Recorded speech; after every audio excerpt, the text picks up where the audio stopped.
নমস্কার বন্ধুরা, আজ আমি আপনাদের সম্পূর্ণ নিরামিষভাবে মোচা দিয়ে ধোকা তৈরি করে তার ডালনা রান্না করে দেখাবো। তার জন্য এখানে আমি একটা মোচার অর্ধেকটা অংশ কেটে একটু জলে ডুবিয়ে রেখেছি। বন্ধুরা, আমি কিন্তু মোচাটা একটু বড় বড় করে কেটেছি। এখন আসুন রেসিপিটি দেখার শুরুতে প্লিজ বন্ধুরা একটা লাইক দিয়ে শুরু করুন। এখন এই জলের ভিতরে দিয়ে দেবো একটু লবণ। এখন মোচাটাকে একটু ভাপ দিয়ে নেব, তাহলে মোচার যে কষটা সেটা বেরিয়ে যাবে। আমি এখানে 2-3 মিনিট মতন মোচাটাকে একটু ভাপ দিয়ে নিয়েছি। এখন আমি মোচাটাকে একটু জল পাল্টে পাল্টে ধুয়ে নেব। আর দেখুন বন্ধুরা, এই জলে কীরকম কষ বেরিয়ে এসছে। আমি ভালো করে ধুয়ে ফিরে আসছি। মোচা ভালো করে আমি ধুয়ে নিয়েছি। আর এখানে আমি হাফ কাপ পরিমাণ ছোলার ডালকে 2 ঘন্টা আগে ভিজিয়ে রেখেছিলাম। এখন এই ডালগুলোকে জল থেকে সেঁকে নেব।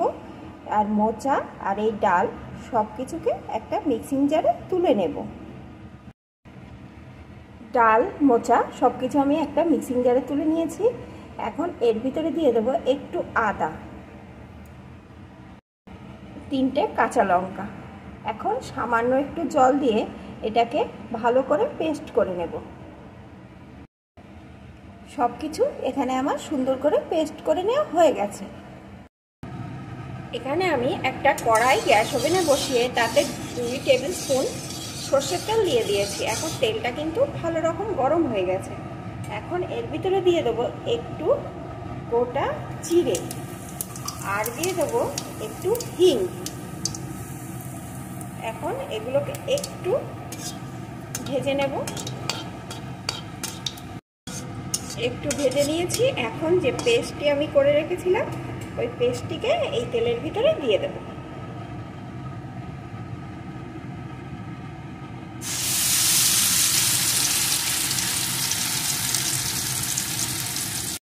সাথে দিয়ে দেব একটু লবণ, একটু চিনি।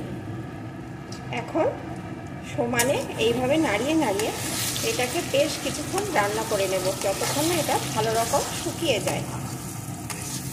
আর নাড়াতে নাড়াতে কাঁচা গন্ধটাও কিন্তু দূর করতে হবে, তাহলে যতক্ষণ নাড়াবো কাঁচা গন্ধটা দূর হয়ে যাবে আর এটা ভালো রকম শুকিয়ে যাবে। এইভাবে সমানে নাড়িয়ে নাড়িয়ে রান্নাটা করতে হবে, নাহলে কিন্তু নিচে লেগে যাওয়ার সম্ভাবনা থাকবে। বেশ কিছুক্ষণ আমি এটাকে কিন্তু এইভাবে সমানে নাড়িয়ে নাড়িয়ে রান্না করে নিয়েছি।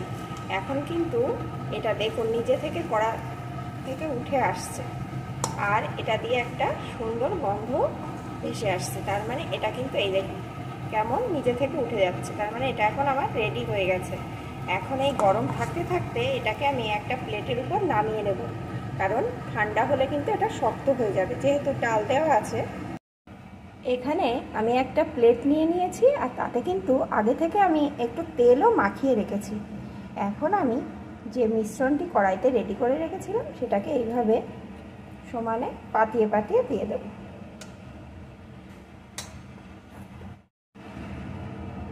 এইভাবে একটু একটু করে নেব, আর এইভাবে চেপে চেপে চারিদিকে ছড়িয়ে ছড়িয়ে দেব। প্লেটের উপর পাতিয়ে দিয়েছি, আর একটা চামচের পেছন দিয়ে এইভাবে একটু চেপে চেপে দিচ্ছি, তাহলে চারিদিকটা সমান হবে।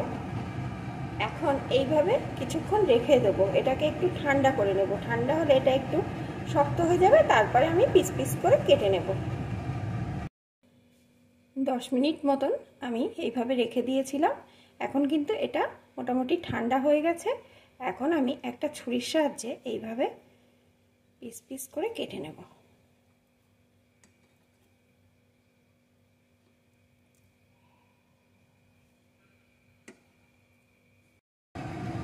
এখানে আমার সবগুলো পিস পিস করে কেটে নেওয়া হয়ে গেছে। এখন আসুন বন্ধুরা দেখতে থাকুন আমি রান্নাটা কিভাবে করছি। ওদিকে তো মোচার ধোকা আমার তৈরি হয়ে গেছে। এখন ধোকার ডালনাটা রান্নার জন্যে এখানে আমি কড়াইতে পরিমাণ মতো সরষের তেল দিয়ে দিয়েছি। তেলটা গরম হয়ে গেছে। এবার আমি ওই ধোকাগুলোকে একটা একটা করে দিয়ে প্রথমে ভেজে নেব।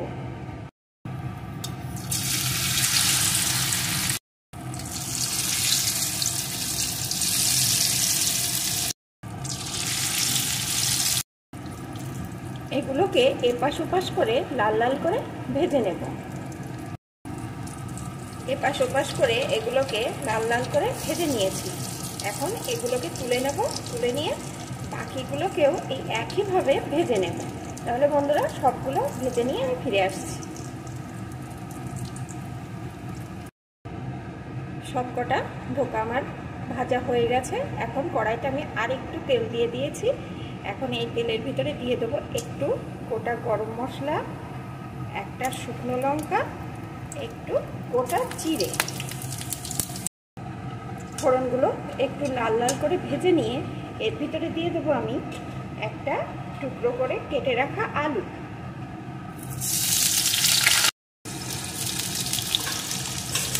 আলুটাকে একটু লাল লাল করে ভেজে নেব। আলুটাকে সুন্দর করে ভেজে নিয়েছি। এখন এর ভিতরে দিয়ে দেবো একটা টমেটো কুচি,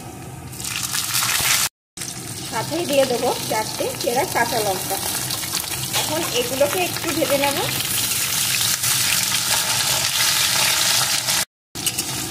একটু ভেজে নিয়েছি। এখন এর ভিতরে দিয়ে দেবো আমি 1 চামচ মতো জিরে আদা বাটা পেস্ট, দিয়ে দেবো একটু লঙ্কা গুঁড়ো। ঝালটা কিন্তু আপনারা আপনাদের স্বাদ অনুযায়ী দিয়ে নেবেন। সামান্য একটু চিনি, যে কোনো নিরামিষ রান্নায় একটু মিষ্টি দিলে স্বাদটা ভালো হয়। পরিমাণ মতো হলুদ গুঁড়ো, সব শেষে পরিমাণ মতো লবণ। এখন সমস্ত কিছুকে ভালো করে বেশ কিছুক্ষণ কষিয়ে নেব।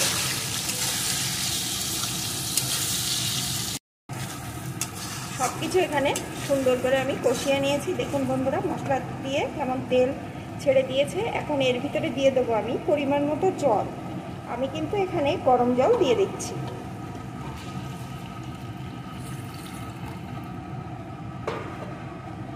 এখন বেশ কিছুক্ষণ জাল করে নেব।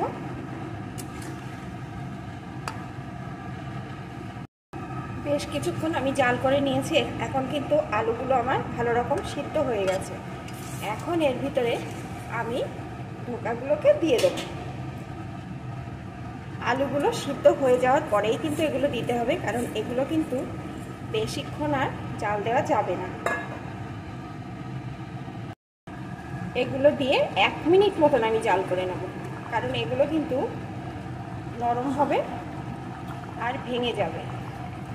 আর এই ঝোলটা কিন্তু এই ধোকায় অনেকখানি টেনে যাবে, তাই বেশিক্ষণ আর ফোটানোর দরকার নেই। 1 মিনিট মতন ফুটিয়ে নিলেই হবে। 1 মিনিট মতন আমি ফুটিয়ে নিয়েছি। এখন উপর দিয়ে দিয়ে দেবো একটু গরম মশলার গুঁড়ো, আর দিয়ে দেবো একটুখানি ঘি।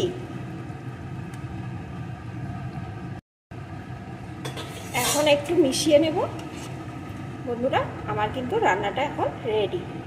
আপনারা অবশ্যই এইভাবে একবার বাড়িতে তৈরি করে খাবেন। দোকানে কেনা ধোকাকে এর স্বাদ কিন্তু হার মানিয়ে দেবে। আর এর স্বাদ যে খাবেন সে বুঝতে পারবেন কতটা সুন্দর হয়।